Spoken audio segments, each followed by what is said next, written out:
धरती वैस के दोस्तों अस्सलाम वालेकुम। मुअज़्ज़ज़ सामीन, 1985 में सिंध के दारुल-हुकूमत कराची में लिसाने बुनियादों पर होने वाले हंगामों के दौरान लालू खेत के ज़राफ़ा बाज़ार में ड्यूटी देते चौकीदार सलीम को सड़क पर एक 1.5 साला लावारिस बच्चा पड़ा हुआ मिला। सलीम काफ़ी देर तक कलाका मकीनों से इस बच्चे की बाबत पूछते रहे, मगर सब लोगों ने बच्चे को पहचानने से इनकार कर दिया। थक हार कर सलीम बच्चे को लिए कुरंगी में वाक़े ईदी सेंटर पहुंच गए। इस बच्चे को बदर का नाम दिया गया, जिसके वालिदैन के बारे में किसी को कुछ नहीं पता था। बदर ने जब होश संभाला तो उसने खुद को ईदी होम में पाया। अब्दुस्तार ईदी इसके लिए बाबा और बिल्किस ईदी माँ थी।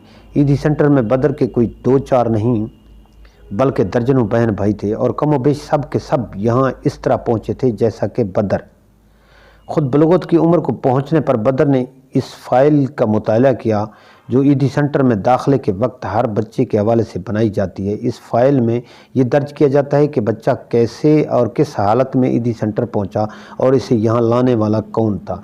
अपनी फाइल पढ़ने के बाद बदर में अपने हकीकी वालिदैन को तलाश करने की जस्तजू पैदा हुई और वो ज़राफ़ा बाज़ार वाले सलीम चौकीदार के घर पहुँच गए। बदर बताते हैं कि मैं इस पते पर तो गया, वहाँ जाके मालूम हुआ कि सलीम साहब का 15 बरस पहले इंतकाल हो चुका था और इनके घर वालों के पास मेरे हवाले से मज़ीद कोई मालूमात नहीं थी।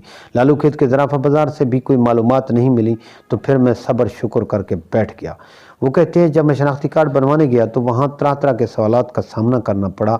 कहा गया कि माँ बाप के शनाख्ती कार्ड लाओ। फिर मेरे बताने पर कहा गया कि तुम्हारा आगे पीछे नहीं है, क्या पता तुम पाकिस्तानी हो भी कि नहीं। इसके अलावा वहाँ मौजूद अमले ने और बहुत से चुभते हुए सवालात किए, जिससे मेरी इज्जत नफ्स को ठेस पहुँची। बदर ईदी सेंटर वापस आए और तमाम रूदात ईदी साहब को बयान की। बदर कहते हैं कि ईदी साहब ने नादरा के मकामी हुकाम से बात की और इन्हें इदारे का लेटर बना कर दिया, जिसमें मेरी फ़ाइल में मौजूद तफसीलात दर्ज थीं। इसके बाद मेरा शनाख्ती कार्ड बना और मेरे वालिद के नाम के खाने के आगे अब्दुल्ला लिख दिया गया। मैं बिल्कुल भी नहीं जानता कि अब्दुल्ला कौन थे या हैं। बदर समेत फलाही इदारों में परवरिश पाने वाले बच्चों को दरपेश इन्हीं मुश्किलात ने ईदी साहब को मजबूर किया कि और सन 2011 में उन्होंने इस वक्त के चीफ जस्टिस इफ्तिखार चौधरी को एक दरख्वास्त भेजी।